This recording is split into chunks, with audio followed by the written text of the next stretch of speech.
Le portrait. Le portrait d'une personnalité qui fait bouger les lignes pour un monde plus solidaire. C'est tous les jours avec vous, Cyrielle Ariel. Et vous avez rencontré pour nous un explorateur spécialiste des régions polaires. Il s'agit d'Alban Michon. Et ce grand blond quarantenaire originaire de Troyes, qui se définit comme un explorateur sympa, est un spécialiste de la plongée extrême sous glace. Et ce monde sous-marin le faisait déjà rêver à l'âge de 11 ans.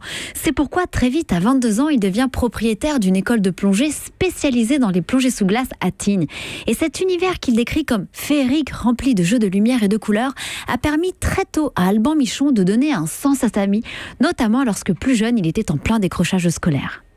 Moi, la plongée m'a sauvé parce que j'étais pas bon à l'école. J'ai pas eu le bac, j'ai pas fait d'études, mais j'ai découvert que j'avais une force au fond de moi. Et cette force, ça s'appelait la plongée, c'est d'avoir découvert cette passion. J'ai découvert j'avais une passion, et c'est surtout que j'ai découvert qu'en fait tout le monde avait une force extraordinaire au fond de soi. Ça s'appelle un trésor, et que comme je vais voir les jeunes, je leur dis mais devenez Indiana Jones, devenez aventurier, devenez explorateur, et allez chercher dans votre propre intérieur votre trésor, parce que on est tous extraordinaires. Mais il faut juste le savoir, il faut juste aller le chercher. Alors, où a-t-il été emmené par sa passion ?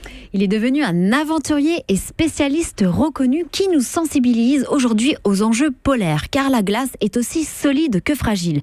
Il a notamment réalisé 2 expéditions déjà au pôle Nord et au Groenland. Il est également auteur de nombreux livres, il a fait des documentaires et il donne régulièrement des conférences dans des écoles pour parler notamment des enjeux climatiques.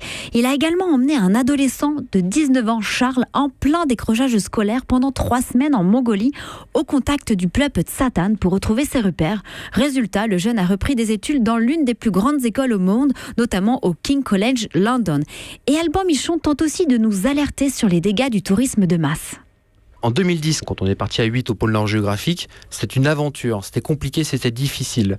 5 ans après, donc en 2015, j'ai vu un reportage et on voit un brise-glace nucléaire russe arriver à l'emplacement où nous étions 5 ans auparavant. Et ce brise-glace pose l'ancre sur la glace. Il y a 1000 Chinois qui descendent sur la glace, sur la banquise où nous étions. Il y a des tables, il y a des barbecues géants, il y a la musique à fond. Donc en 5 ans, on est passé d'une aventure à un voyage pour millionnaires. Et ça va très vite. C'est pour ça qu'on ne s'en rend pas forcément compte ici dans la vie de tous les jours. Et c'est ça que j'ai envie de montrer.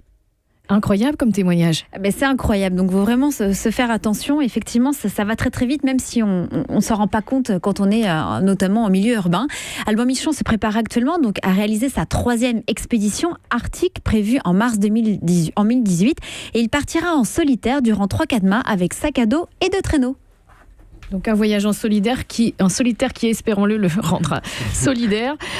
Pour retrouver les aventures d'Alban Michon, demain, vous pouvez regarder France 5. Il y a un documentaire, L'homme qui voulait plonger sur Mars. C'est à 20h50. Merci beaucoup, Cyrielle Ariel. Europe.